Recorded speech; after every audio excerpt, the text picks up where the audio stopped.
দীর্ঘ ৮ মাস যাবৎ আমাদের এই কামরাঙ্গীচরে বিভিন্নভাবে পৃথকভাবে আমরা আন্দোলন করে আসছি, কিন্তু আমাদের কোনো প্রতিকূল পাচ্ছি না। কারণ এখানে মহা চক্রান্তর মধ্যে পড়ে আছে কামরাঙ্গীচরবাসী। বিভিন্নভাবে কামরাঙ্গীচরবাসীকে মিথ্যাচার করা হচ্ছে, বিভিন্ন বিবৃতির মাধ্যমে কামরাঙ্গীচর মানুষকে বিভ্রান্ত ফেলা হচ্ছে। আমাদের এই কামরাঙ্গীচরে উন্নয়ন হবে, উন্নয়ন সকলেই চায়, আমরা কামরাঙ্গীচরবাসীও উন্নয়ন চাই। উন্নয়নের নামে যদি কোনো গ্রাস করা হয় সেটা কামরাঙ্গীচরবাসী মেনে নেবে না। কারণ এখানে দেখছি আমরা পরিকল্পনা মাফিক কামরাঙ্গীচরকে গিলে ফেলাবার জন্য একটি পায়তারা চলতেছে। আসলে উন্নয়ন বলতে এমন কোনো উন্নয়ন না। একটা রাস্তার মাধ্যমে প্রতিটা জনগণের কোনো উন্নয়নের কাছেই পড়ে না। আমাদের এলাকায় অনেক উন্নয়নের কাজ বাকি আছে, সেগুলো যদি অন্তত মেয়র মহোদয় উন্নয়ন করে দেখাতো আমরা উপকৃত হতাম, খুশি হতাম। কিন্তু তা না করে দেখছি আমরা আজকে এক রাস্তা নিয়ে এসে ব্যস্ত হয়ে গেছে। এই ব্যস্ততার মানেই বুঝলাম না। ব্যস্ততার মানেই কামরাঙ্গীচরকে শেষ করে দেওয়ার জন্য।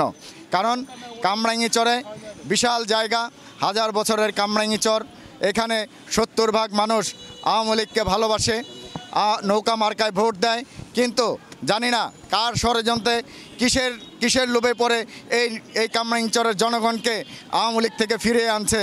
আমি জানি না এই কেন মানুষকে এই ভালোবাসা থেকে দূরে সরে দিয়ে যাচ্ছে। আমি জানতে চাই এই কামরাঙ্গীচরের মানুষ আওয়ামী লীগকে 4বার নৌকা মার্কায় ভোট দিয়ে জয়যুক্ত করেছে, তারপরেও কেন কামরাঙ্গীচর মানুষের সাথে আলাপ আলোচনা ছাড়া কিসের উন্নয়ন, ভিতরে কিসের পরিকল্পনা, এইগুলো আমরা সবাই কামরাঙ্গীচরবাসী জানতে চাই। আসলে উন্নয়ন করলে কামরাঙ্গীচরবাসী অনেক খুশি হতো, কিন্তু এটা কোনো উন্নয়নের মধ্যেই পড়ে না। কামরাঙ্গীচরবাসীকে উচ্ছেদ করা দেওয়ার জন্য একটি শুধুমাত্র পরিকল্পনা। 12 লক্ষ রোহিঙ্গাকে মাননীয় প্রধানমন্ত্রী যদি রক্ষা করতে পারে, তাদেরকে বাসস্থান দিতে পারে, তাদের খাদ্য চিকিৎসার ব্যবস্থা করতে পারে, তাদেরকে জায়গা দিতে পারে। আর আমরা কামরাঙ্গীচরবাসী তো এখানে জন্মলগ্ন থেকে বসবাস করে আসছি। আমাদের জমি জমা বাপ দাদারা এখানে বসবাস করে, তারপর আমরা জমি কিনে আমরা রেজিস্ট্রি করেছি, খাজনা দিয়েছি, হোল্ডিং ট্যাক্স দিয়েছি। তারপর আমাদের 4টি-5টি পর্চার মাধ্যমে আমাদের জমির মালিকানাধীন আমরা প্রমাণ করেছি। তারপরে কেন আমাদেরকে নিয়ে এত ষড়যন্ত্র, আমরা সেটা জানি না। আসলে যদি এত বড় কোনো ষড়যন্ত্র থাকে, মাননীয় প্রধানমন্ত্রীর কাছে আমরা আবেদন করব। স্মারকলিপির মাধ্যমে আপনারা দেখেছেন আমরা এই 8 মাস আন্দোলন করে যখন দেখছি আমাদের সাথে কোনো বনাবনি হচ্ছে না, আমরা 5ই মে মাননীয় মেয়র মহোদয়ের সামনে বসেছিলাম। 3টি ওয়ার্ড থেকে 50 জন করে 150 জন, কিন্তু আমাদেরকে যেইভাবে ছলাকলা বুঝিয়ে আমাদেরকে বিদায় করে দিল। আমাদের মনের ভাষা জানবার জন্য কোনো সময় দেওয়া হলো না। যখন একজন আমাদের বলে উঠল যে আমরা 104 ফিট রাস্তা চাই না, তখনই আমাদের সভাকক্ষ থেকে সবাই উঠে চলে গেল। তাহলে আমাদের সাথে কিসের বসলো, সেটাই আমরা জানতে চাই। কামরাঙ্গীচরের উন্নয়ন হতে হবে জনগণকে সাথে নিয়ে। কামরাঙ্গীচরের জনগণ যদি সাথে না থাকে, এই সমস্ত উন্নয়ন, এই ধাপ্পাবাজির উন্নয়ন আমাদের দরকার নেই। একটি রাস্তা শুধু ব্রিজ থেকে নিজামবাগ মাত্র 400 গজ দূর হবে, 104 ফিট রাস্তা কেন? কামরাঙ্গীচরবাসী সেটা জানতে চায়। নগর ভবনের সামনে যে জায়গায় পুলিশ হেডকোয়ার্টার, নগর ভবন, বিভিন্ন অট্টালিকা রয়েছে গুলিস্তানের মধ্যে, সেই জায়গায় 40 ফিট রাস্তা। যেই নগর ভবন কামরাঙ্গীচরকে করতে চায় 104 ফিট রাস্তা।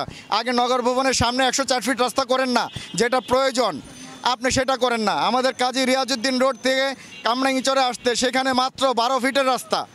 আমাদের কামরাঙ্গীচর দেখেন, আমাদের এখানে 60 ফিটের উপরে রাস্তা আছে, 40 ফিট আছে, 30 ফুট আছে। আমাদের এখানে অনেক গলি আছে যেখানে মানুষের চলাচলের কোনো ধরনের কোনো সমস্যা হয় না। তারপরেও এই ষড়যন্ত্র, তার মানে কি বুঝতে আর বাকি নেই। কামরাঙ্গীচরকে যে তারা গ্রাস করতে চায়, একদিনে না তিলে তিলে করতে চায়। আমাদের জনগণকে পৃথক করার জন্য নানান ষড়যন্ত্র চলতেছে। আমরা জনগণ আজকে সবাই ঐক্যবদ্ধ, পুরো জনগণ কামরাঙ্গীচরের ঐক্যবদ্ধ। এই কামরাঙ্গীচরকে কেউ কখনো আলাদা করতে পারবে না। কারণ কামরাঙ্গীচরের মানুষ এখানে বসবাস করে, খুব শান্তি, খুব আরামে আছে। এখানে নিম্ন আয়ের লোকজন ভাড়া থেকে শান্তি পায়। এখানে ছোট ছোট শিল্প কলকারখানা আছে, তারা ব্যবসা করে শান্তি পায়। আমাদের এখানে কোনো দাঙ্গাবাজি, চাঁদাবাজি, সন্ত্রাস, নৈরাজ্য কোনো কিছু হয় না। কামরাঙ্গীচর একটি শান্তিপ্রিয় এলাকা। এই কামরাঙ্গীচরে বসবাস করে সবাই আনন্দিত। তাই আমরা কামরাঙ্গীচর যেমন আছে তেমনই চাই। এই সমস্ত বোকা বানিয়ে কামরাঙ্গীরচরের মানুষকে 104 ফিট রাস্তা করে তার পরবর্তীতে সিবিডি বাস্তবায়ন করবেন, তার পরবর্তীতে আইসিসি বাস্তবায়ন করবেন। কামরাঙ্গীরচরের মানুষ বুঝে গেছে, আর কামরাঙ্গীরচরের মানুষকে উচ্ছেদ করা যাবে না। কামরাঙ্গীরচরে 14 আনা জমি আপনার মালিকানাধীন, 2 আনা হয়তো বা খাস থাকতে পারে। সেই খাস জমিতে আপনারা হাতির ঝিল করবেন বলেছেন, এর পাশ দিয়ে বহু খাস জমি আছে, সেখানে আপনারা উন্নয়ন করেন। হাতির ঝিলের মতো করে আমাদের এই বুড়িগঙ্গা আদি চ্যানেলকে আপনারা উন্নয়ন করবেন। কই আজকে 2 বছর যাবৎ 3 বছর যাবৎ টুকুটি করে কি কাজ করতেছেন আমরা কিচ্ছু বুঝি না। আজকে যদি এটা উন্নয়ন করতেন কামরাঙ্গীরচরের জন্য, এটা একটা উন্নয়নের ফসল হতো। অথচ সেটা না করে সেটাকে আধাবিধা কাজ করে দিয়ে আবার আসছেন 104 ফিট রাস্তা করবেন। সেটাও কতটুক? মাত্র 400 গজ, যেখান দিয়ে কোনো এটার বাইপাস রাস্তা নাই, এটার সাথে কোনো সড়কের সাথে কোনো সংযোগ নাই। আমাদের একটি পাড়া মহল্লা, এখান দিয়ে 104 ফিটের কোনো প্রয়োজন নাই। এখানে বাণিজ্যিক অঞ্চল করার কোনো প্রয়োজন নাই, কারণ আমাদের এখানে 20 লক্ষ মানুষের বসবাস। তারা কোথায় যাবে? মাননীয় প্রধানমন্ত্রীর কাছে আমাদের আবেদন, এই 20 লক্ষ মানুষ কোথায় যাবে? তারা তো আপনারই সন্তান, আপনি মানবতার মা, আপনি জননেত্রী শেখ হাসিনা বাংলাদেশে এত উন্নয়ন করেছেন, মেট্রো রেলের মতো উন্নয়ন করেছেন মানুষের কল্যাণে। আপনারা কর্ণফুলী টানেল করেছেন মানুষের কল্যাণে, আপনি পদ্মা সেতু করেছেন মানুষের কল্যাণে। কিন্তু আমাদের এই 104 ফিট রাস্তা আর সিবিডি করবেন মানুষকে মারার জন্য। সেই সমস্ত উন্নয়ন থেকে আপনি ফিরে আসবেন, কাউকে উন্নয়ন এই করতে দিবেন না। এই সমস্ত যেখানে সেখানে উন্নয়ন করার জন্য মাননীয় প্রধানমন্ত্রী আপনিও নিষেধ করেছেন। এই জায়গায় 70% আওয়ামী লীগের লোক, তারা কোথায় যাবে? আমি নিজেও একজন আওয়ামী লীগের কর্মী, আমি কোথায় যাব? আমার পরিবার কোথায় যাবে?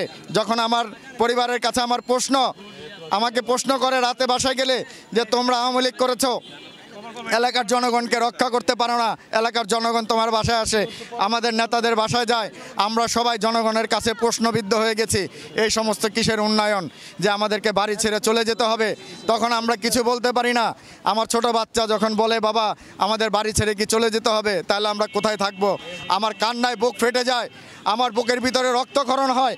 আমার বাবা এই বাড়ি কিনেছে, আমার জন্ম কামরাঙ্গীরচরে। আমি আসলে বুঝি না যে আমরা ছোট থেকে বড় হয়েছি, এখন আমরা কোথায় বসবাস করব?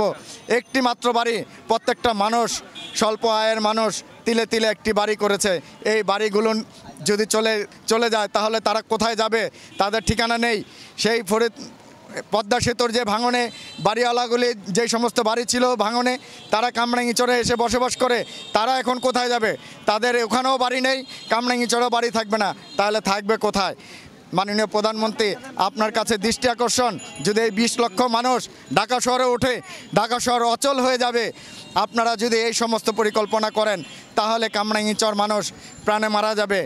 4 জন মানুষ স্ট্রোক করে মারা গিয়েছে শুধু চিন্তা করে, এই সমস্ত কথা, এই প্রকল্পের কথা শুনে। অনেকে ব্রেন স্ট্রোক করে মারা গেছে, কেউ হার্ট স্ট্রোক করে মারা গেছে। তাহলে এই সমস্ত মানুষের পরিবারের কথা কে ভাববে বলেন? তার বাচ্চার কথা কে ভাববে? বাচ্চাদের লেখাপড়ার কথা কে ভাববে? সেই মায়ের খাওয়া দাওয়ার কথা কে ভাববে? আজকে এই একটি কথার কারণে 8 মাস যাবৎ মানুষের ঘুম নাই। কামরাঙ্গীরচরে মানুষ ঘুমাতে পারে না যে কি হবে আর কি হচ্ছে, আমরা বুঝতেছি না। যদি উন্নয়ন করার এতই শখ থাকে, জনগণের পাশে যদি এতই উন্নয়ন করার শখ থাকে, করেন। সবগুলোকে একেবারে 30 তলা ভবন করে দেন, বাড়িওয়ালাদেরকে 60% দেন, আপনি 40% নেন। যদি সাহস থাকে বুকে, প্রত্যেকটা বাড়ি ভেঙে 20 কাঠা প্লট করে আপনারা 30 তলা ভবন করে 60% বাড়িওয়ালাদেরকে দিয়ে দেন, 40% আপনারা নিয়ে যান। তারপরেও বাড়িওয়ালারা খুশি মনে আপনাদেরকে পুরো কামরাঙ্গীরচর দিয়ে দিবে। কিন্তু আপনারা চাচ্ছেন তিলে তিলে ধ্বংস করে দেওয়ার জন্য, দখলবাজদের মতো দখল করে নেওয়ার জন্য। কিন্তু এই দখল করতে কামরাঙ্গীরচরবাসী কখনোই দিবে না। আপনারাও হুঁশিয়ার থাকেন। আপনারা মনে করেন না যে কামরাঙ্গীরচরের মানুষ সরল সোজা বলে যেমনি খুশি এমনি তাদের উপরে বোল্ডেজার চালিয়ে দিবেন। তারাও রক্ত দিতে জানে। বঙ্গবন্ধুর সৈনিক, এই জাতির জনক বঙ্গবন্ধু শেখ মুজিবুর রহমানের আন্দোলনের ফসল এই বাংলাদেশের মানচিত্র। তাই বাঙালিরা জানে কিভাবে আন্দোলন করতে হয়, কিভাবে সংগ্রাম করতে হয়। আর এই আন্দোলন কোনো দলের বিপক্ষে না, কোনো রাজনৈতিক আন্দোলন না, এটা জনগণের মাটি রক্ষার করার জন্য আন্দোলন। এটা আমার মাটি রক্ষার জন্য আন্দোলন। আমার মাটি আমি রক্ষা করব, প্রয়োজনে আমার জীবন দিয়ে দেব। প্রত্যেকটা কামরাঙ্গীরচরবাসী চায় যে রক্ত দিয়ে হলেও আমাদের জমি আমরা রক্ষা করব। আর আপনারা সকলেই এখানে এই গণস্বাক্ষরে অংশগ্রহণ করেন। মাননীয় প্রধানমন্ত্রীর বরাবর আমরা আবেদন জানাবো, আমাদের শেষ ঠিকানা, শেষ আশ্রয় আমাদের মাননীয় প্রধানমন্ত্রী আমাদেরকে রক্ষা করতে পারে, এছাড়া আর কেউ রক্ষা করতে পারে না। সবাই পারে গিলে খেতে, আর মাননীয় প্রধানমন্ত্রী পারে মানুষকে রক্ষা করতে। তাই আমাদের আশ্রয় শেষ ঠিকানা, আমরা তার কাছেই আমরা যাব।